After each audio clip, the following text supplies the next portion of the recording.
Sabe que tengo muchas cosas en la cabeza porque al llegar Daniel Samín, cuando me comentó Iván, a quien agradezco, Iván Sloski del Espacio Inca, de acá de Salta, que me dijo va a venir Daniel Samín, y ojeo un poquito a Daniel Samín, director de la película que se va a ver hoy y mañana en este Espacio Inca del Hogar Escuela. Veo un poco la filmografía, por decir, los trabajos en cine que tiene Daniel Samín, y veo que fuiste jefe de producción de 5 películas de Fernando de Pino Solanas. Sí, director de producción, en Director realidad. de producción, yo la tengo con jefe de producción. Claro, y vos me dijiste director de producción. Bueno, voy a esto. A fines de los 90, un poco menos, quizá 97, porque lamentablemente Enver El Kadri murió también en esa época. Enver El Kadri fue el productor de Solanas, en Tangos, El exilio de Gardel y en Sur. Y nosotros comenzamos, cuando fuimos al Festival Internacional de Mar del Plata, subió una persona a la combi que nos trasladaba de un hotel a un cine donde daban una charla. Perfecto, íbamos charlando con esta persona y esta persona me dice, mira, de Salta, hemos comenzado a hablar de cine. Cuando bajó esta persona, verborrágico, un tipo encantador, fantástico, bueno, muchas gracias, yo soy Languasco. ¿Usted quién es? Enver El Kadri, me dice. No te puedo creer que seas Enver El Kadri. Yo te hacía de túnica, de turbante, con pozos petroleros, le digo yo. Vos te equivocás, me dice. El productor no es eso. El productor de cine no es ese. No es quien pone la plata, es quien consigue la plata. Está definiéndome un poco el rol de lo que acabo de decir. ¿Es tan así la cosa, Daniel? Y en parte sí, para ese tipo de películas que son películas, las películas de Pino en general, casi todas, el 99% son películas realizadas en coproducción. Y en general la coproducción se hace con países europeos, Francia, España, en algunos casos Alemania. Las últimas películas que tienen que ver con los documentales de Pino, en algunos casos también se hicieron con Francia y con Brasil. Así que un productor, el rol de un productor es tratar de ir convenciendo gente para que aporte a lo que la película necesita. No es solamente conseguir el dinero, sino es organizarla, administrarla. Es un trabajo arduo y difícil. Estás definiendo, desde esta anécdota, por eso no te la quería contar antes de salir al aire, estás definiendo que son los roles en cine, cómo conseguir los recursos, cómo se hace la planificación y demás. Y como director de producción, ¿qué significa? ¿La organización y planificación nada más? Sí, el director, digamos, para no confundir, Pino es productor además de realizador. O sea además de director, Pino cumple su rol de productor y tiene una productora, Cinesur, con la que ha hecho el 90% de sus películas. Desde Tangos en adelante se hizo a través de su productora. Así que él funciona como productor y como realizador. Un director de producción lo que hace es ir acompañando todo ese proceso desde que el realizador concibe a través de alguna idea un proyecto y a partir de ese proyecto uno empieza a desgranar las diferentes necesidades que una película tiene. Y bueno, una película tiene necesidades que son financieras, pero después también tiene necesidades en cuanto a conseguir técnicos, en cuanto a conseguir espacios, en cuanto a armar la estructura de toda la película, también la cuestión legal. Esto es lo que hace la producción. Ahora, ¿cómo hiciste el salto de producción a realizador? ¿Te fue más fácil? En realidad el salto fue al revés, fue un salto invertido. Yo empecé de grande a estudiar cine.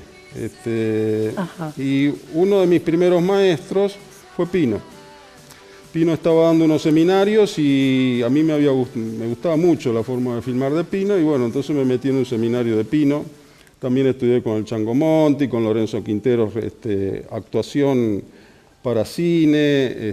Me fui armando la carrera, digamos, como a medida que iba avanzando me iban surgiendo dudas y me ponía a hacer algún seminario. Pero tenías otras inquietudes, si seguiste actuación por un lado y dirección de fotografía por el sí, otro. Pero ¿sabes lo que ocurre? Que cuando se te da por filmar, se te da por narrar una historia con imágenes, empezás a tener, y no sabes, empezás a tener dificultades. Cómo manejar la cámara, cómo manejar el sonido, en dónde poner a estos personajes y sobre todo cómo manejar los actores. En general las escuelas no te dicen cómo manejar los actores. Y más en Está cine, más volcada a la cuestión técnica. Claro, más en cine estás diciendo, sí.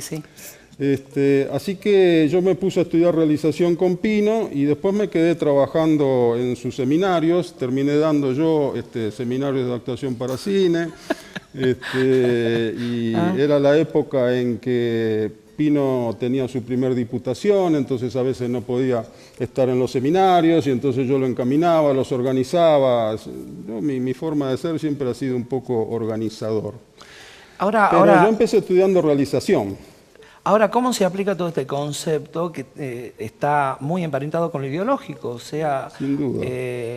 Solanas, más allá de quien pueda opinar en contrario de Solanas, lo que personalmente yo tomo partido en esto es incuestionable su cualidad artística, digamos, más allá de lo que cuenta, ¿no?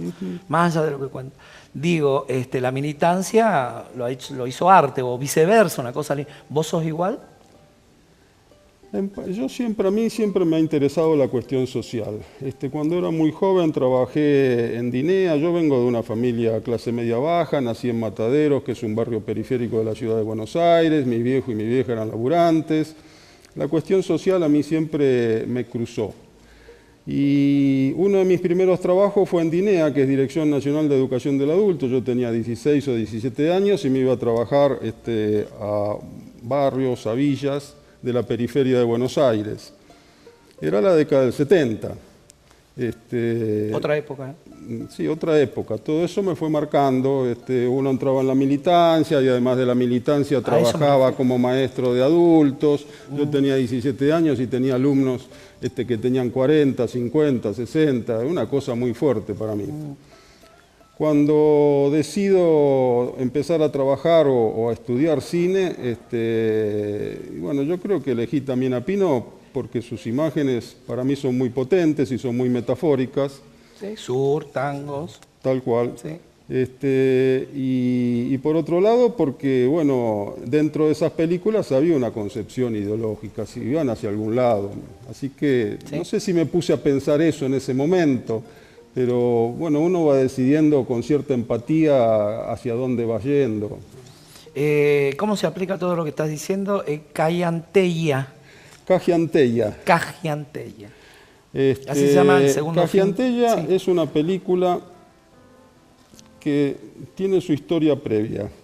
Resulta de que en un momento a mí me sale un trabajo institucional para hacer acá en Salta. Estamos viendo imágenes, ¿no? El tráiler que fue filmada, dijiste, 2009. Entre 2009 y 2012. En Salta. En Salta. ¿En qué parte? Embarcación, Wow.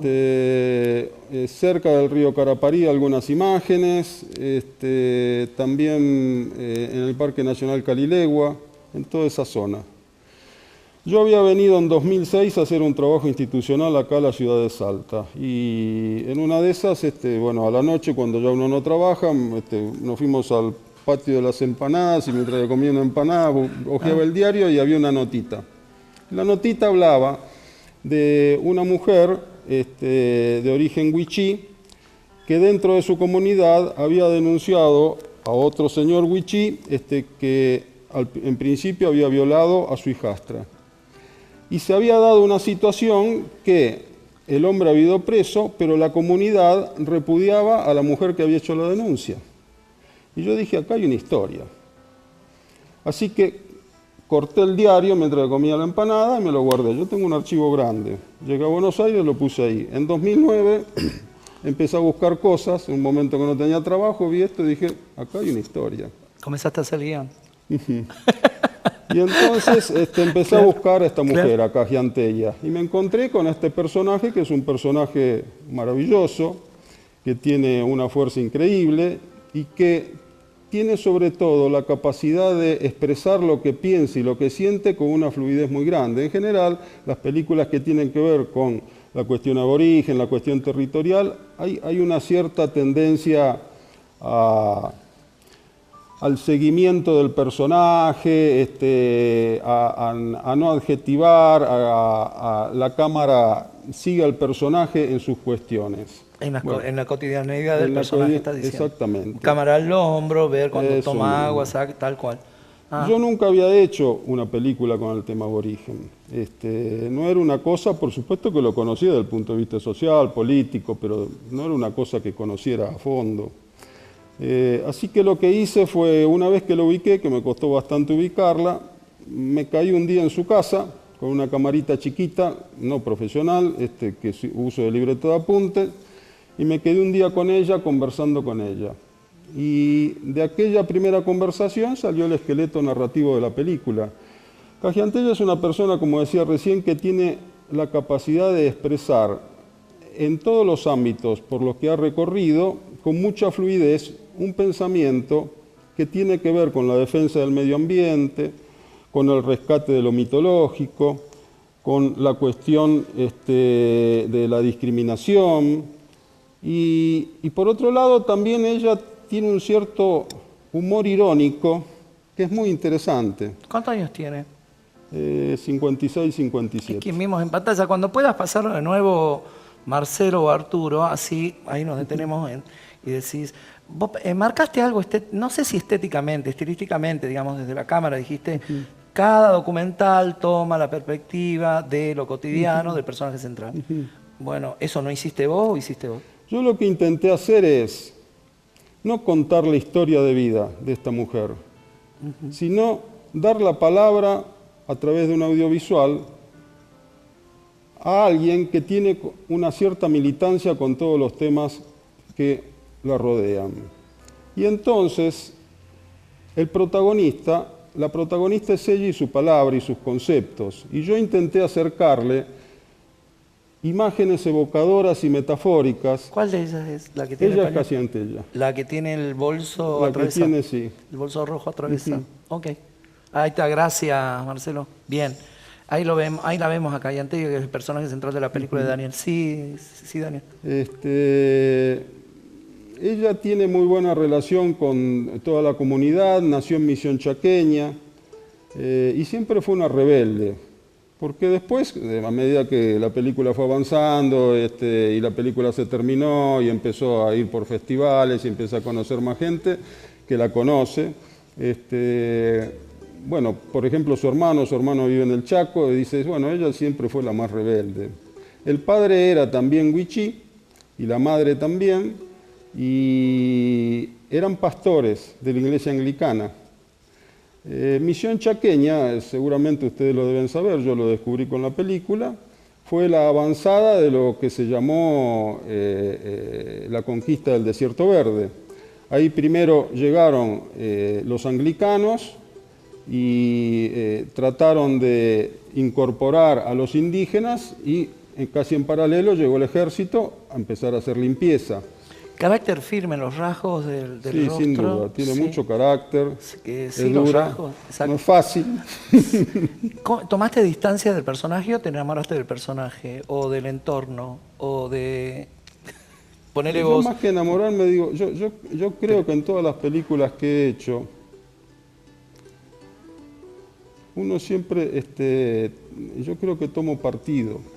No sé si es que me enamoro, pero creo que cruzado por la cuestión social, todas las películas las que he hecho con Pino también, que yo hice 5 o 4 documentales con Pino, Memoria del Saqueo, Argentina Latente, La Próxima Estación. Y La Dignidad. La Dignidad de los Nadies. Uno siempre siente como cierta empatía con estos personajes. Es algo que sí, empatía, es algo que en algún punto te cruza y que cuando llega el momento de hacer tu película, uno decide en base a eso. Digamos, vos podés llegar a filmar, yo hice esta película en el lapso de 3 años, entre 2009 y 2012. En el 2012 se estrenó en el Festival Internacional de Cine de Mar del Plata. Por supuesto que lo hice en diferentes periodos. Yo buscando imágenes metafóricas quise ir cuando hacía calor, cuando hacía frío, cuando llovía, cuando había sol. Yo buscaba imágenes. Para mí el cine es imagen. Así que yo buscaba imágenes que pudiera representar lo que yo quería en esta película. ¿Qué es lo que buscaste y qué es lo que encontraste? Yo buscaba... La película tiene también un quiebre en un momento, el rodaje, no la película, sino que ella en un momento se enfermó muy mal de los riñones, y estuvo mucho tiempo hospitalizada, y yo tenía la mitad de la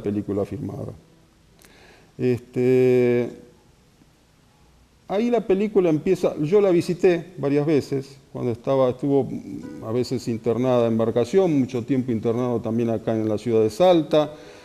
La visité algunas veces y encontré una Cajiantella más reflexiva. Y yo creo que le hizo bien a la película esa reflexión, sacarla de un discurso a veces demasiado duro, demasiado, no sé si es la mejor palabra, de un discurso duro a un discurso más reflexivo. En esa época salió la imagen del perfil que recorta, que vimos recién en pantalla y que es el afiche de la película. Y de esa época también salió la búsqueda de las imágenes que tenían que ver con lo que ella recordaba de su niñez. El río, el monte, cierta, digamos, esta idea mitológica que ella rescata. Que vos también, y lo estuviste mencionando, ¿eso te Sí. dejaste absorber a imágenes y de alguna manera se insertan en la película también? Al espectador. Ella en algún momento habla de la cuestión de la mitología, pero yo no recreo eso. Yo lo que hago es tratar de buscar una imagen que acompañe estas cosas. O sea, más lo humano que... Exactamente. Sí. Bueno, esto ya lo sabes, esto es, por mí seguiría hablando más y la cadencia al hablar tuyo, ¿vos crees que eso transmite? Vos tenés una cadencia muy tranquila, muy serena al hablar. ¿Vos crees que algo de esto transmite tu película cuando la ves? Sí, sin duda. Es una película ágil, ¿eh? Es una película que dura 77 minutos, que la filmamos en alta definición, que tiene sonido digital 5.1, y que, como va pasando de secuencia en secuencia y de situación en situación, y ese hilo conductor que es ella está seguido también por algunas imágenes que, como yo dije, son metafóricas, le da una cadencia a la película que va llevando, es ágil. Sí, para cerrar la nota ya, ¿la película es la resultante de un estado de ánimo o de varios estados de ánimo? No sé decírtelo con precisión. Yo busco siempre y siempre tengo dudas. Por ejemplo, una de las situaciones, hay dos situaciones que me resultaron muy difíciles de transitar con esta película. La primera es cómo abordar un tema, el aborigen, tantas veces abordado, tantas veces vimos películas de aborigen, y buscarle singularidad. Bien. Eso me llevó mucho tiempo, muchas idas y vueltas. Y otra es tener 15 horas de material y tener que transformarlo en 77 minutos, buscarle una síntesis. Eso es muy difícil. Que no, habitualmente no se, parece que lo vivencian al guión, se va haciendo. Eso fue lo tuyo, se fue haciendo el guión documental a medida. Es muy difícil hacer un guión de un documental. Sí, en una ficción uno tiene las cosas manejadas. En un documental uno sería muy tonto si tenés un guión que te dice hoy voy a filmar el cerro arriba y resulta que en el cerro abajo ocurre algo maravilloso y vos te vas a filmar arriba. Entonces uno no sigue el guión, uno sigue la intuición, las ganas de tener la mejor imagen. Y cuando llegás a la edición, bueno, llega un momento donde decís, esta me costó un montón hacer esta secuencia, pero la tengo que cortar porque acá la película se detiene no sirve el y guión queda afuera. Lo que decís no sirve el guión en el documental. Hago el bonus track de la pregunta. A ver, ¿esto forma parte de tu concepción, de tu militancia, de tu costado social, político, esta película? Las tres que hice. Playa Ancha, Caraparí, Cajiantella, la que tiene Fortaleza, y la próxima que se llama Los Hijos de Facundina, que casi está terminada. Las tres tienen que ver con el cine que a mí me gusta ver y hacer. Ajá, ¿qué es? ¿Qué es? Póngale, ¿qué es? Punto suspensivo. Un cine de compromiso. Yo soy de los que piensan, yo no creo como mucha gente piensa que el cine no te cambia la vida. Yo creo que sí, que en algún punto te cambia por ahí una parte de la vida, que es cuando salís de la sala y te vas a tomar un café con un amigo y te pones a charlar durante 5 horas de la película de cualquier otra tontería. Eso te lo permitió la cine, la sala oscura, digamos, la pregnancia que tiene la imagen y lo que pasa en ese momento en tu cabeza. Si después que un espectador de todos los que ven esta película intenta tener una mirada diferente, sin prejuicios, del tema indígena y del tema de la recuperación de la tierra, yo habré hecho mi trabajo. El bonus track de la última pregunta. En cada realizador hay una obsesión temática. ¿En la tuya cuál es? ¿La justicia social? No sé si tengo una obsesión. ¿No? No, yo tengo dudas. Mi abuela decía muriendo y aprendiendo. Yo creo que la vida es eso, uno va aprendiendo. Y no, el que cree que se la sabe todo es un tarado. Sí, termina por otro aplastado. Daniel, un placer, en serio, un placer. La película se exhibe hoy. En el Espacio Inca tenemos las placas. 22. Hoy a las 10 de la noche, hoy viernes y mañana sábado, ¿a qué hora? A sábado y domingo a las 8 de la noche. A las 8, sábados y domingos a las 8 de la los noche. dos Después días. va Y en Orán, el mismo sábado y domingo, sea mañana y pasado, pero a las 19.